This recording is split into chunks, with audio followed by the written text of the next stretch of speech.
여러분, 제가 왔다 박교수 시즌 5의 20번째, 그러니까 마지막 시간을 오늘 진행해 보도록 하겠습니다. 오늘 왔더니 이 마이크가 엄청 전문적으로 보이게 바뀌었어요. 그전에는 핀 마이크 같이 여기다 꽂고 있었는데 소리를 더 잘 잡는다고 합니다. 여러분, 제 말 잘 들리시나요?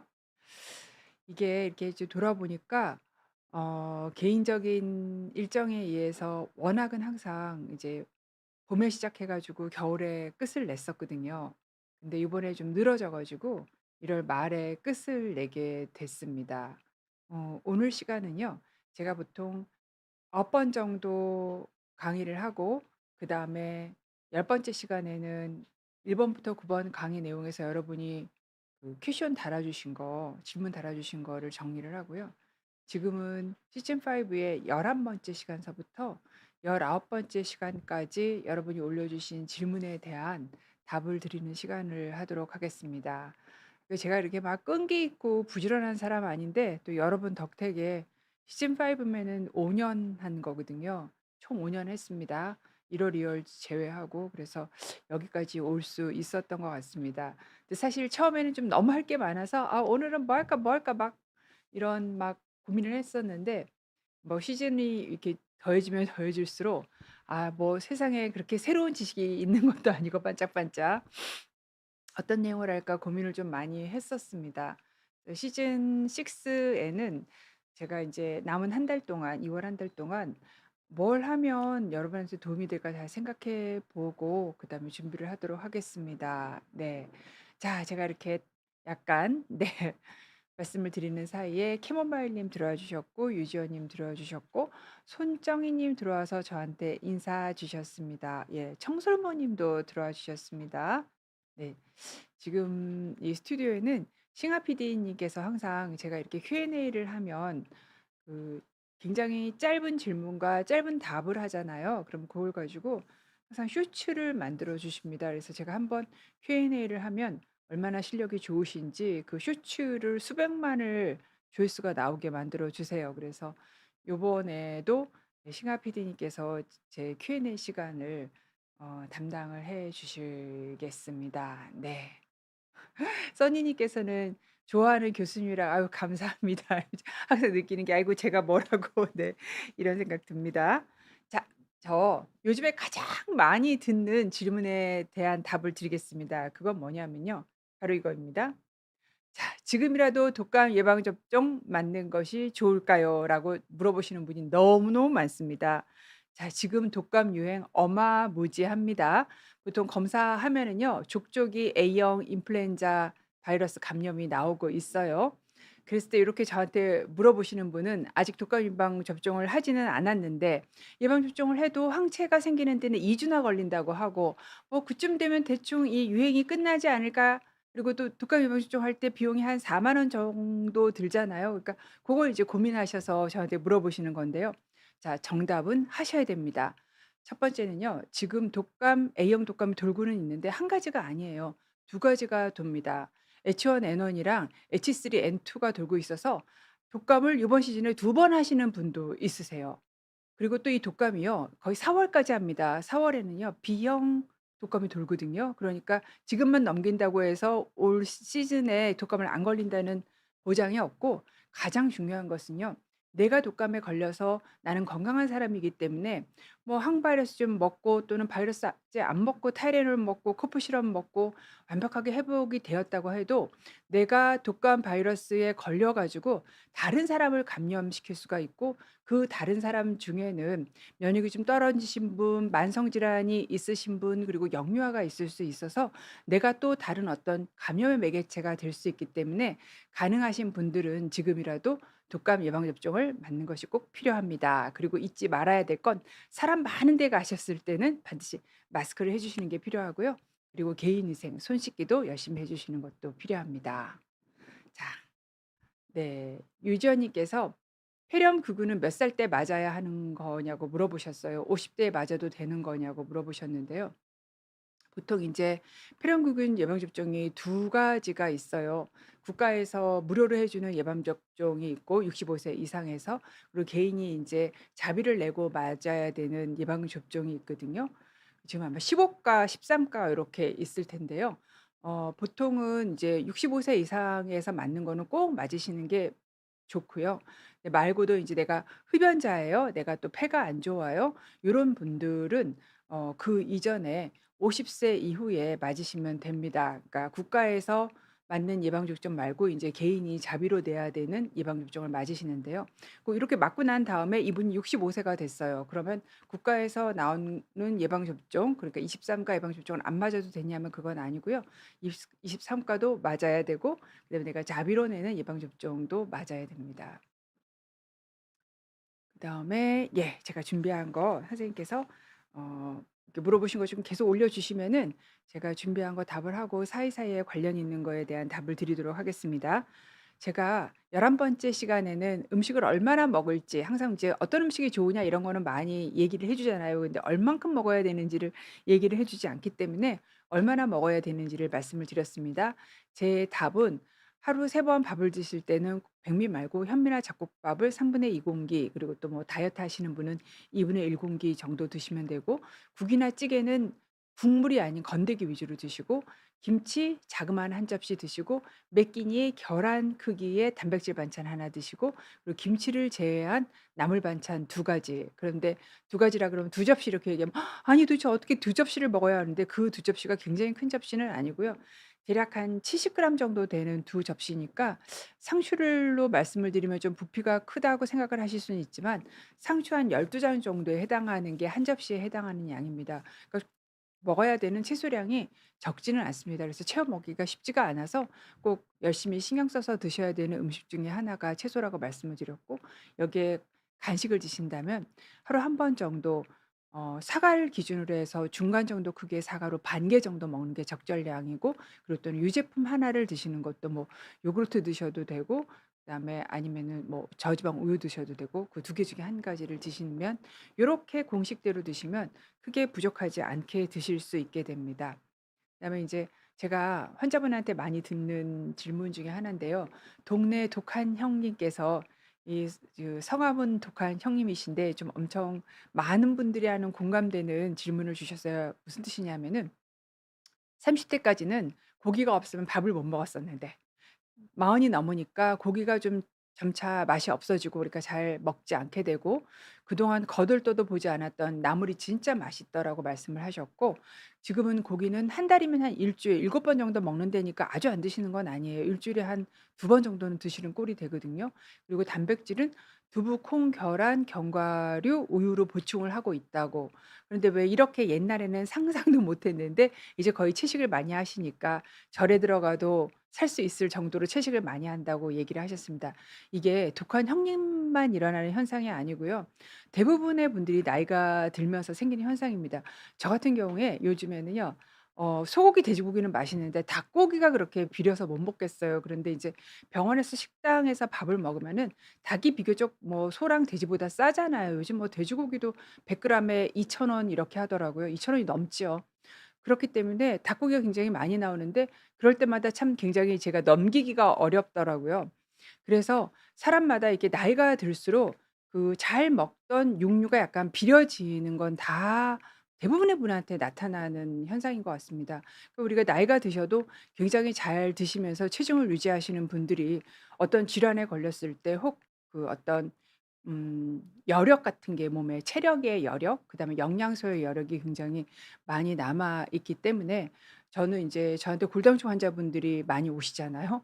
계속 체중을 늘리라고 말씀을 드립니다. 그럼 뭐 체중이 늘어나면은 이거 혈당도 올라가고 콜레스테롤도 올라가고 혈압도 올라가는데 왜 그렇게 얘기하냐고 하시는데, 그 어느 정도 나이가 드시잖아요. 75세 요렇게, 그 정도 나이가 되시면 살을 찌려고 해도 살이 찌지 않습니다.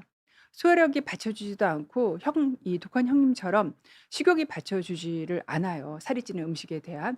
그렇기 때문에 65세 이상에서는 다이어트를 하는데 정말 조심해서 하시거나 그냥 체중을 유지하는 정도만 목표로 하시는 게, 그 이후에 우리가 살 시간들이 30세 30년 정도 되잖아요. 그랬을 때 더 도움이 되는 건강 방법이라고 생각을 합니다. 그래서 독한 형님만 이러시는 게 아니라 대부분의 분들이 나이가 들어가면서 생기는 현상이다. 물론 두부, 콩, 계란, 견과류 굉장히 좋은데요. 이런 것들은 좀 많이 먹어야 돼요. 그런데 많이 먹기가 어려워요. 그리고 사실은 아무리 그래도 육류의 단백질만큼 질이 좋지는 않기 때문에 육류를 뭐 간을 쪼끔 더 강하게 한다거나 또 가끔은 또 구워서 먹는다거나 뭐 이렇게 먹으라 그러면 평상시에 "그거 그렇게 하지 말라고 했던 얘기 아니에요."라고 얘기를 하실 수도 있는데 식욕이 안 나서 못 먹는 분들한테는 먹는 게 더 우선이거든요. 그래서 좀 향신료를 좀 더 넣고 또는 뭐 굽거나 기름을 사용을 해서 맛있는 방법으로 드시더라도 주일에 2번 정도는 육류 살코기 위주로 드시는 것이 좋다고 생각을 합니다. 음식의 단백질 함량을 보여 드렸는데요. 보통 우리가 인제 단백질 식품이라고 얘기하는 살코기, 닭고기, 생선, 뭐 해산물 이런 것들은 대부분 20% 정도가 단백질이 들어 있고요. 콩은 완두콩 같은 거는 인제 단백질이 8% 뿐이 안 들어 있지만 보통 이제 검정콩 건강을 위해서 많이 드시잖아요. 거의 40% 니까 고기보다 2배 정도 단백질이 많아요. 이렇게 많이 들어 있고 그다음에 달걀, 두부 이런 것들은 보통 한 20% 정도 들어 있고 아무래도 물성이 물에 가까운 우유 요거트는 5% 정도가 단백질입니다. 한번 리뷰해 봤습니다.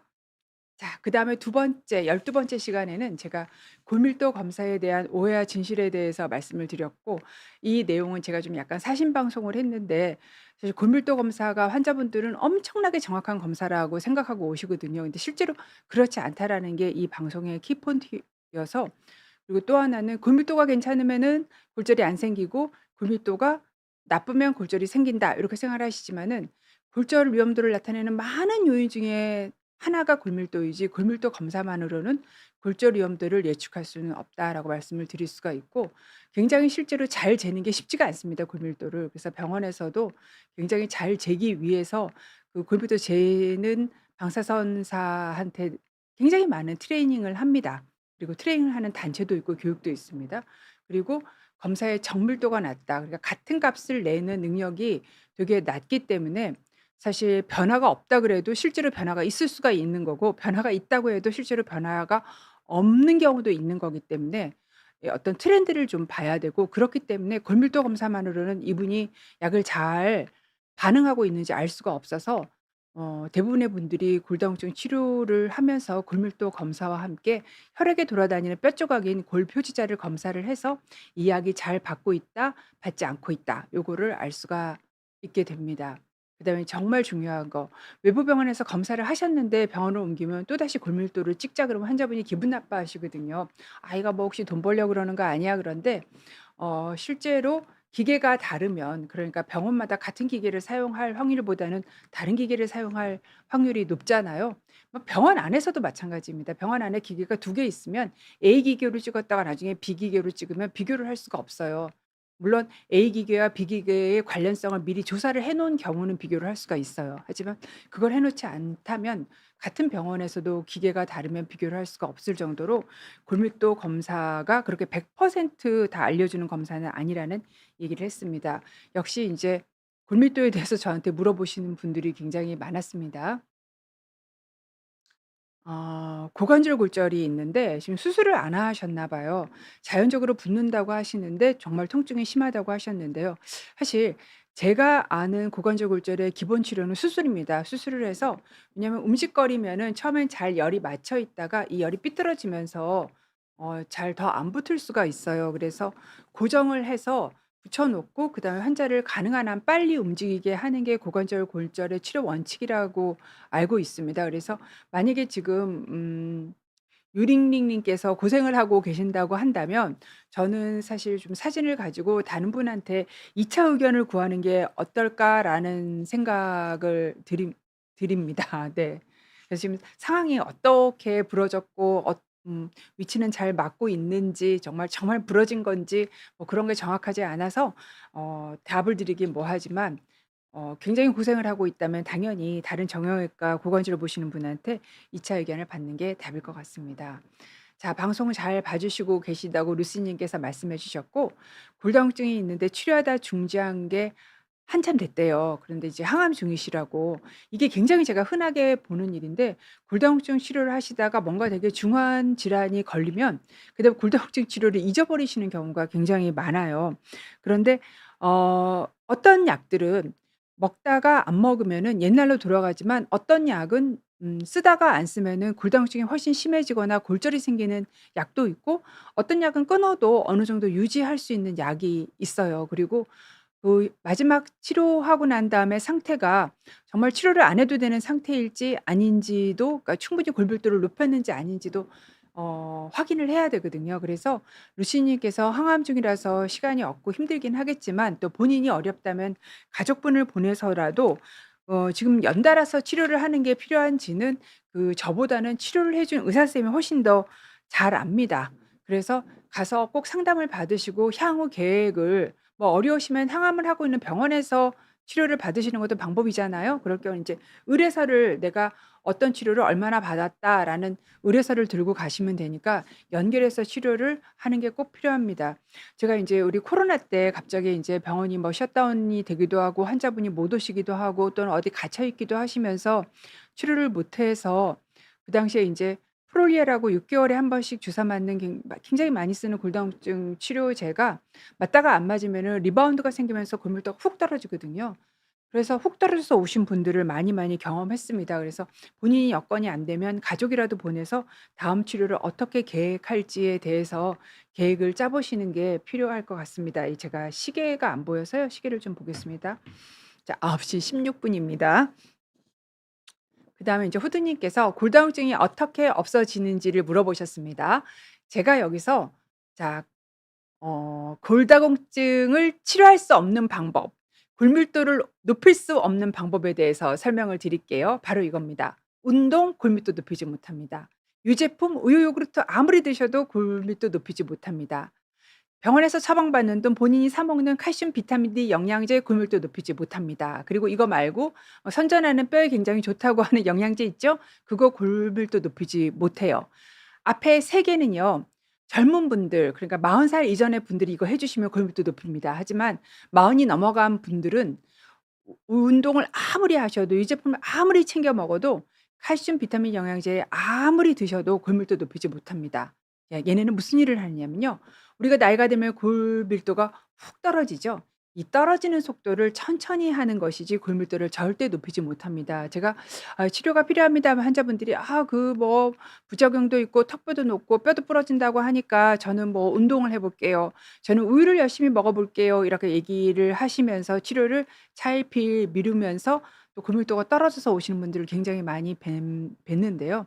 골밀도는 정상에 가깝게 있을 때가 가장 치료하기가 좋습니다. 정상에서 너무 많이 떨어져서 뭐 -4, 3.5, 4.5 이러면 정말 치료를 하기가 굉장히 어렵습니다. 그래서 이런 방법들은 골다공증 치료와 같이 해야 되는 1, 2, 3, 네, 해야 되는 것들이긴 하지만 이것이 골밀도를 높이지는 못한다는 거. 그래서 골밀도를 높이는 유일한 방법은 골다공증 치료제입니다. 꼭 강조 드리고 싶어요. 그다음에 이게 제가 인제 보여 드렸던 그래프인데요. 자, 가장 효과가 좋은 거는, 빨리 골밀도를 높이는 건 뭐 효과는 사실 좋습니다 다. 이베니티 매달 주사를 1년 동안 맞는 주사고요. 그다음에 부갑성 호르몬 매일 맞거나 일 주일에 한 번씩 주사 맞는 거고, 이 둘은 골 흡수 억제제가 아니라 골을 빨리 만들려고 명령을 보내는 골 형성 촉진제입니다. 그래서 얘네들이 굉장히 빨리 올리기 때문에 골밀도가 굉장히 나쁜 분들은 골 형성 촉진제를 먼저 치료를 시작을 합니다. 그다음에 많이 쓰시는 프롤리아, 제가 좀 전에 설명드렸던 6 개월에 한 번씩 주사 맞는 프롤리아가 있고요.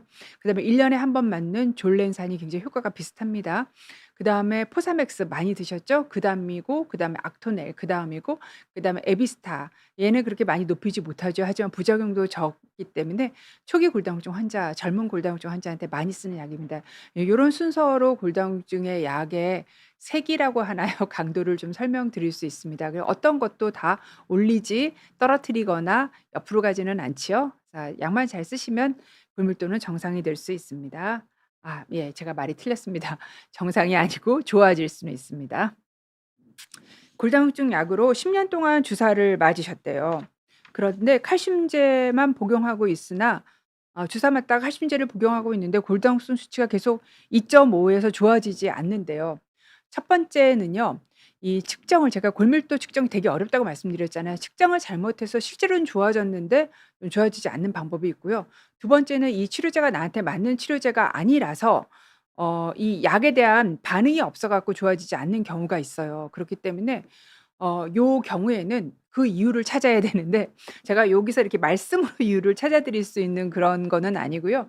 치료해 주시는 의사분이랑 상의를 하시거나 거기서 답이 안 나오면 다른 데 가서 2차 의견을 받으시는 게 좋겠습니다.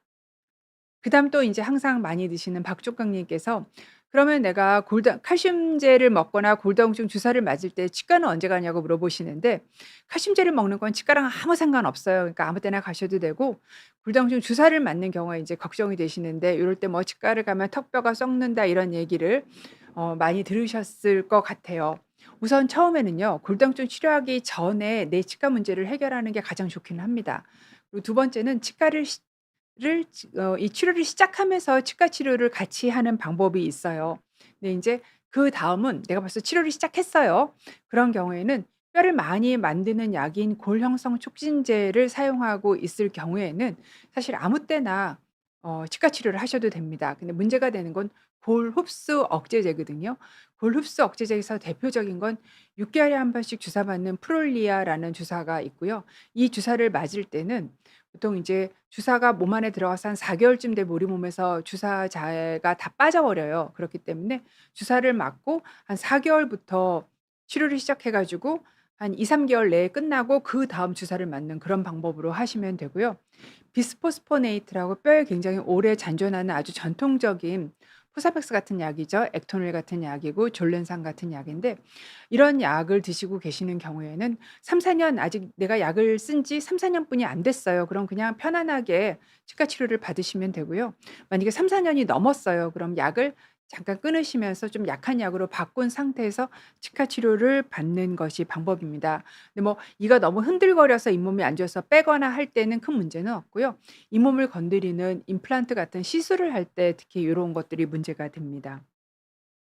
그다음에 이제 프롤리아 주사를 맞고 있는 라라 님께서 물어주셨는데 프롤리아 주사 6 개월에 한 번씩 맞는 거를 2번 맞았대요. 그런데 중단해도 되느냐고 물어보셨고 제가 이런 분이 굉장히 많으십니다. 자 그리고 또 리가 님께서는 약으로 14년 복용하다가 그다음에 프롤리아를 4번 맞은 후 2.7이 돼 가지고 6 개월 쉬고 검사했더니 -3.6 으로 됐다고. 또 맞아야 되냐고 물어보시는데요. 자 어떤 주사는 혈압약이랑 똑같아요, 골다공증 치료가. 그러니까 혈압약을 먹다가 안 먹으면 혈압이 다시 올라가는 거랑 똑같이 골다공증 치료도 대부분의 약제는 치료하다가 끊어 버리면은 다시 옛날 골밀도로 떨어집니다. 그런데 프롤리아라는 이 주사는요. 옛날보다 쪼끔 더 나빠져요. 그래서 절대로 약을 끊어 버리시면 안 되고요. 마지막 주사 후에 6 개월 뒤에 다른 약으로 연결해서 치료를 해야 됩니다. 그래서 두 분 모두 다 순차 치료라고 하는데 순차 치료를 받기 위해서 다니시는 병원을 방문하셔서 다시 치료를 연결해서 꼭 하셔야 됩니다. 네. 그러니까 그냥 끊으시면 절대로 안 되는 게 골다공증 치료제이고 그리고 특히 프롤리아는 더 그렇다라고 말씀드릴 수 있습니다. 이제 제가 인제 골밀도 검사가 굉장히 어렵다고 하니까 도대체 어디서 검사하면 좋으냐고 물어보셨어요. 그래서 저 같은 경우에는 그 내분비내과가 있는 병원에서 검사를 하시면 대부분 좀 더 정확하게 골밀도 검사를 받으실 수가 있고 또 하나 좀 저렴하게 받을 수 있는 팁을 말씀을 드리면 보건소의 골밀도 검사 기계가 되게 좋더라고요. 그래서 환자분들이 보건소에서 검사를 하면 해서 들고 오시는 경우들이 있는데 비교적 인제 저희 병원 거랑 잘 맞더라고요. 그래서 간단하게 확인만 하신다면 그냥 보건소에서 쪼끔 저렴하게 검사를 받으실 수 있는 그런 방법도 있습니다.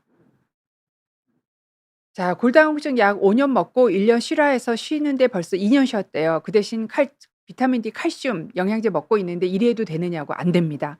골다공증 약을 5년 먹어서 골밀도가 굉장히 좋아졌으니까 쉬라고 했을 거예요. 그걸 휴약기라고 하는데 아무리 휴약기라도 1 년마다 가서 골밀도 검사를 하고 혈액에 돌아다니는 뼈 조각인 골표지자 검사를 해서 내 뼈가 지금 많이 줄어들고 있지는 또는 녹아나고 있지는 않는지 확인을 해야 됩니다. 그래서 만약에 많이 줄어들고 있고 그 속도가 급격하면 다시 치료를 시작을 해야 됩니다. 그래서 지금 2 년은 너무 길기 때문에 내일이라도 병원을 방문하셔서 골밀도 검사도 하고 골표지자 검사도 해서 어떻게 하실지 결정하시는 게 필요할 것 같습니다.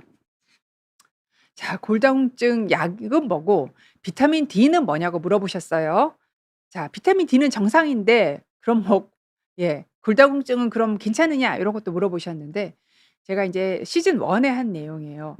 골다공증 치료제는 연장이랑 같아요. 집을 짓는 연장이고 그러면 연장만 있다고 집을 지을 수 있는 거는 아니고 집을 짓는 재료들이 필요하죠. 나무도 필요하고 그다음에 또 필요한 게 뭐 벽돌도 필요하고 시멘트도 필요하죠.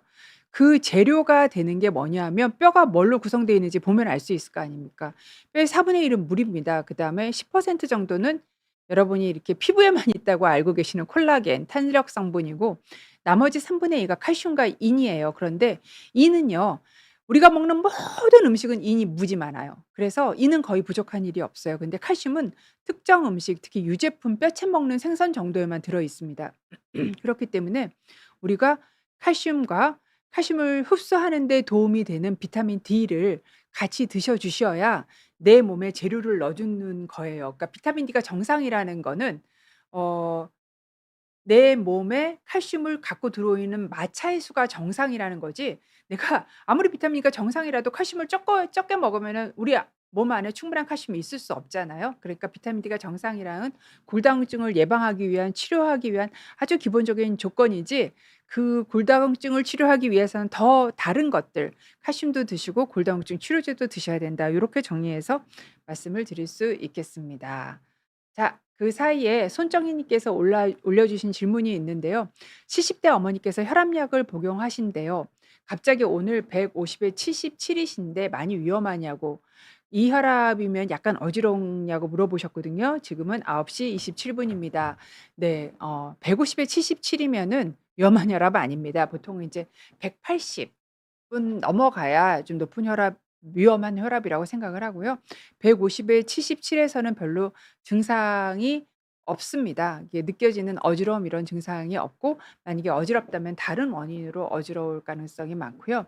나이가 드실수록 혈관이 딱딱해져요. 그래서 우리가 혈압을 재면 혈관 내의 압력보다 훨씬 혈압이 높게 나옵니다. 그래서 실제로 150에 77 이지만 혈관 내압을 쟀을 때는 140 대일 가능성이 굉장히 높고 그리고 또 혈압을 재실 때는 반드시 5분 내지 10분 앉아 있다가 안정을 취하고 재시지 않으시면은 뭐 150에 77은 쉽게 나오는 숫자입니다.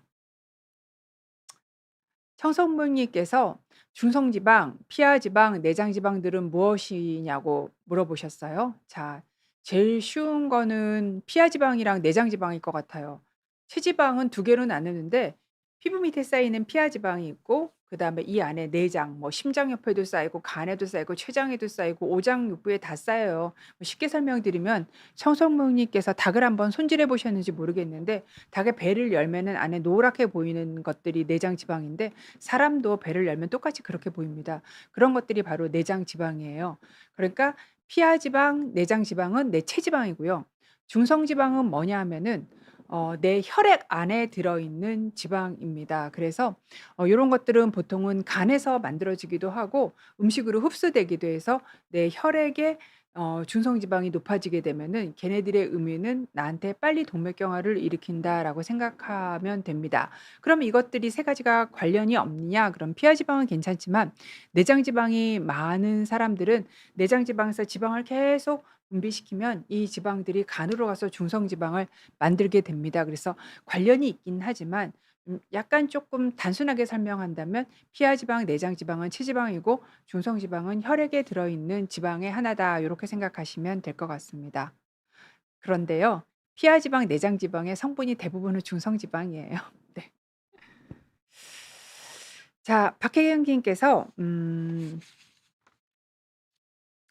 제가 인제 탄수화물의 혈당 지수에 대해서 영향을 미치는 요인에 대해서 얘기를 했을 때 혈당 스파이크가 심하다고 얘기를 하셨거든요. 그런데 아마도 이제 혈당 스파이크가 있다는 걸 아시는 거를 보면 이분들은 연속 혈당 측정을 좀 해 보셨거나 아니면 식후 혈당을 열심히 재시는 분일 거라고 생각을 합니다. 자, 혈당 스파이크라는 거는 요 우리의 혈당이 요 범위 안에서 조절돼야지 좋은데 뭔가 탄수화물이 굉장히 많으면서 요게 단순당이 많고 정제당이 많은 음식을 드셨을 경우에 혈당이 적정 수준 이상으로 확 올라가면 이때 스파이크가 생기고 이 스파이크를 해결하기 위해서 인슐린이 확 분비가 되는 거죠. 그래서 혈당을 떨어뜨려야 되는데 정상 수준으로 떨어뜨리는 게 아니라 인슐린이 너무 많이 분비되기 때문에 내가 원래 있어야 되는 혈당 수준보다 낮게 저혈당까지 오도록 혈당 수준이 떨어지죠. 그래서 막 저혈당이 와 갖고 응급실을 실려갈 저혈당이 오는 정도는 아닌데, 이때 저혈당이 오면 굉장히 배가 고파서 음식을 또 먹게 되고 기력이 쭉 빠져요. 정상인에서도 혈당이 좀 떨어지는 경우에는 그 저혈당이 심하지는 않지만 그 기분도 나빠져요. 그러면 이럴 때 또 음식을 막 찾아서 먹게 되거든요. 요런 게 혈당 스파이크입니다. 정확하게 뭐 얼마 이상 올라가면 스파이크다 이런 정의는 없어요. 근데 보통 이제 밥 먹고 140 이상 안 넘어가는 게 좋다고 하는데, 140 이상 넘어가면 스파이크가 있다고 봅니다. 스파이크를 그럼 낮추는 방법은, 탄수화물을 먹어야 혈당 스파이크가 생기거든요.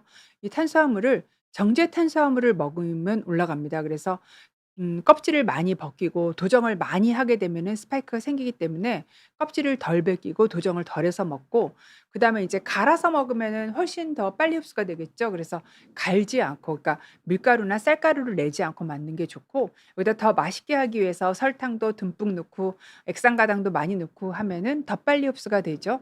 그래서 이런 거를 추가하지 않고, 그러면 이제 흡수를 천천하게 하기 위해서 채소도 좀 많이 먹고, 그다음에 단백질 식품도 같이 먹고, 그다음에 또 좋은 기름도 같이 드시고, 그다음에 중요한 건 이 1, 2, 3, 4를 다 해도 굉장히 빨리 먹어서 5분 동안 소나기 밥을 먹으면은 빨리 들어가서 빨리 혈당을 올려요. 그리고 천천히 드시고 꼭꼭 씹어 드시고, 그다음에 이걸 다 해도 양을 너무 많이 먹으면 혈당이 많이 올라가요. 그래서 적정량, 그러니까 내가 살찌지 않을 만큼 드시는 게 중요하고, 그다음에 이제 정말 중요한 게, 먹고 난 다음에 자리에 가만히 앉아 있지 않고 움직이는 게 중요합니다. 그런데 움직일 수 있는 내가 순간이 있고 움직일 수 없는 경우도 되게 많잖아요. 그럴 때는 내가 좀 탄수화물을 먹어야 되는 어떤 순간이 있는데 혈당 조절을 하고 싶다 그러면, 내가 움직일 수 있는 시간 전에 탄수화물을 드시는 거죠. 그래서 이렇게 해서 혈당 스파이크를 낮추는 방법에 대해서 네, 말씀을 드렸습니다.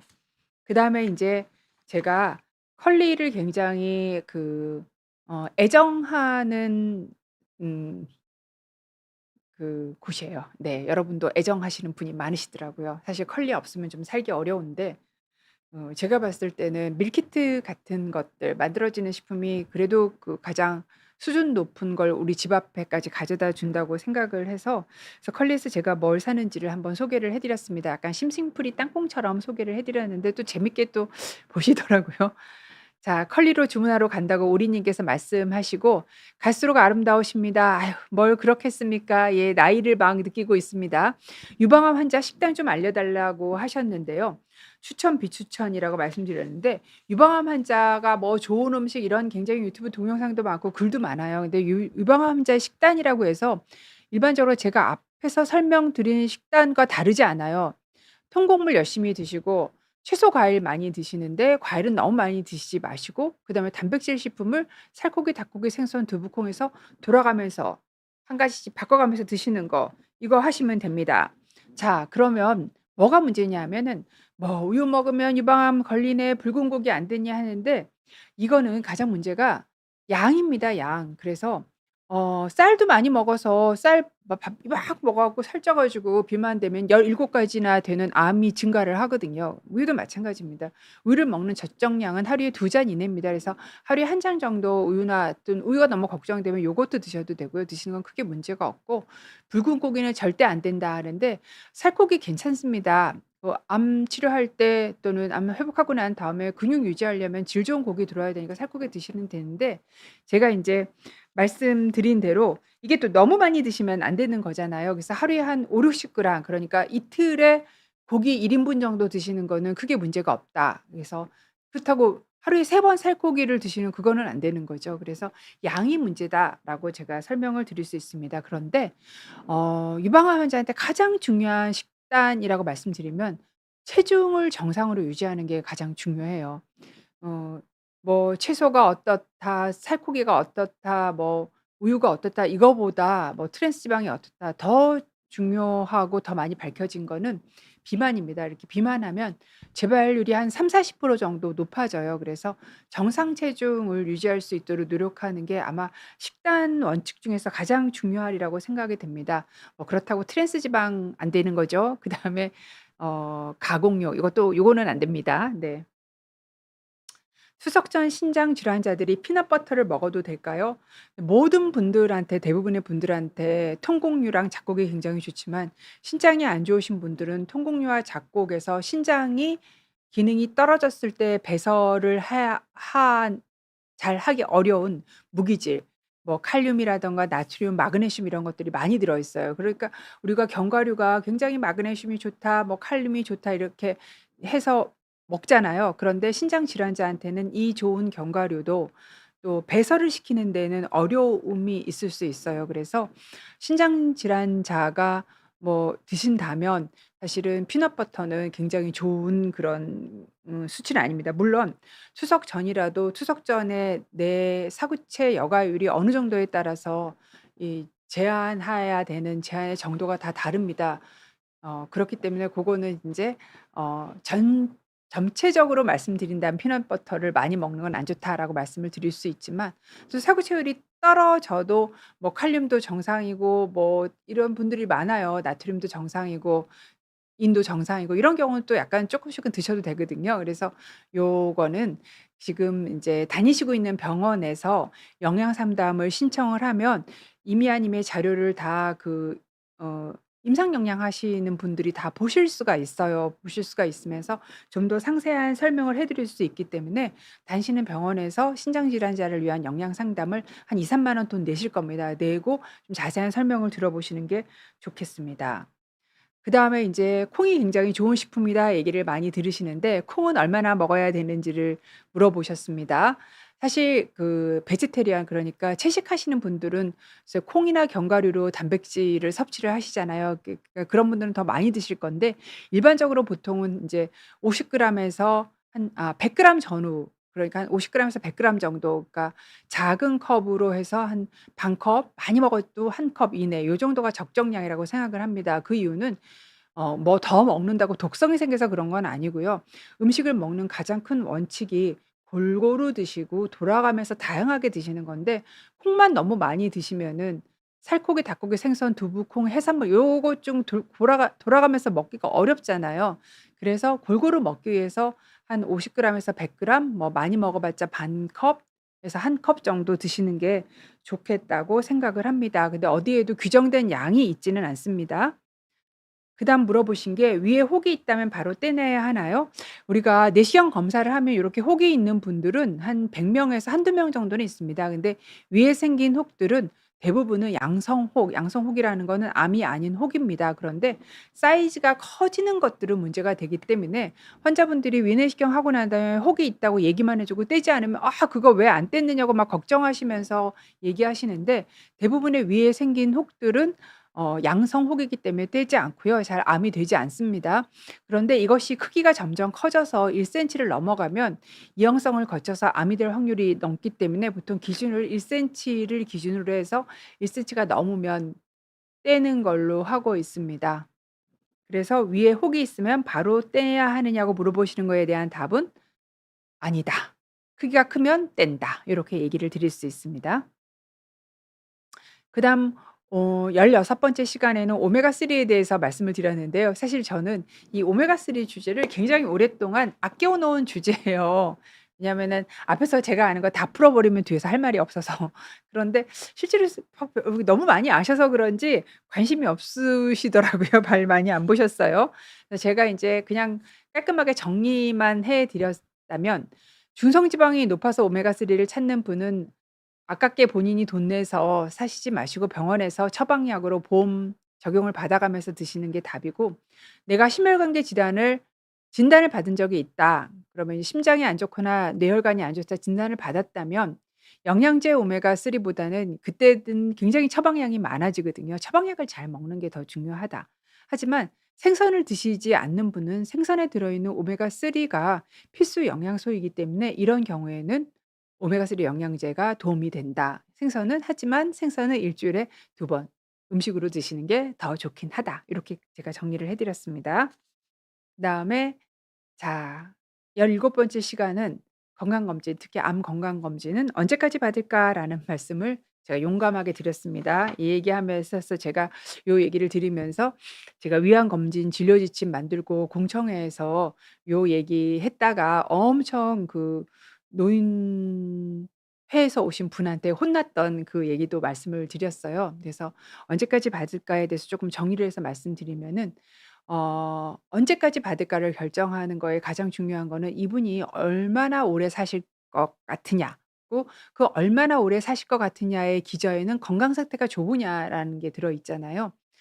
그렇기 때문에 내가 여명이 5년 내지 10년 정도는 남아 있는 경우에 위방암을 검사를 하던 또는 대장암을 검사를 하던 검사를 해서 빨리 발견해서 치료했을 때 어떤 얻는 이득이 있고요. 여명이 5년 내지 10 년이 안 된다 하면은 그때는 검사를 해서 뭘 조기에 발견해도 그 발견으로 인해서 또 치료를 하는 것에서 이득보다 해가 되는 경우가 되게 많습니다. 그래서 기대 여명이 한 10년 정도 남지 않았다라고 생각하시는 분과 또는 나는 건강해.'라고 하시는 분, 그런 분에서 결정을 할 때 '내가 지금 굉장히 건강해요, 나이가 많아도.' 그럴 경우는 열심히 검진을 받는 게 맞다고 생각합니다. 근데 내가 나이가 많지 않아도 다른 어떤 더 중한 질환이 있는 경우에는 그 질환에 대한 치료가 더 우선일 것 같습니다.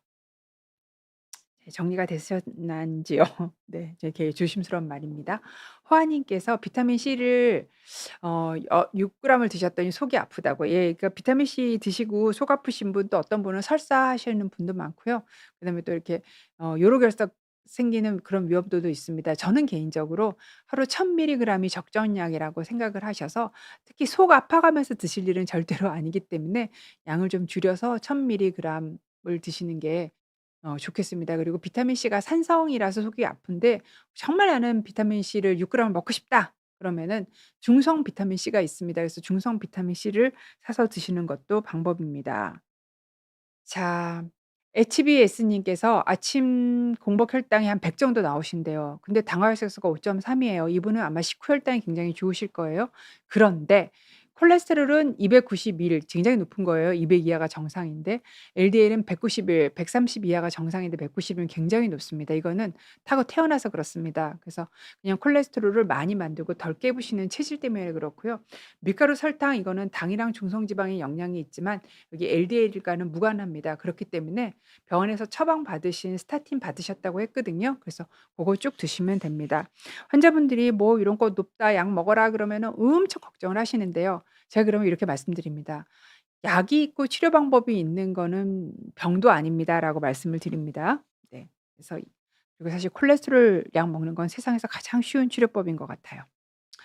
김경민 님께서는 헬리코박터 균이 있는데 약이 너무 힘드시다고.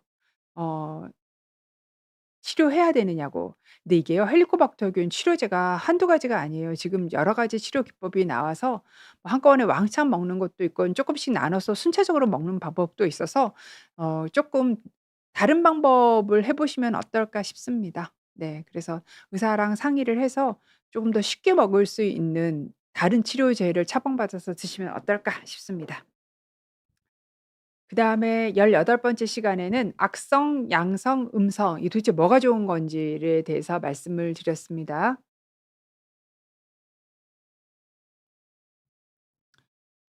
김명희 님께서 폐결절이 있는데 이게 양성이니까 그냥 내년에 어 그냥 사진 찍으라고 의사가 얘기했다는 거예요, 내년에. 그런데 이게 악성이 아니고 양성이라고.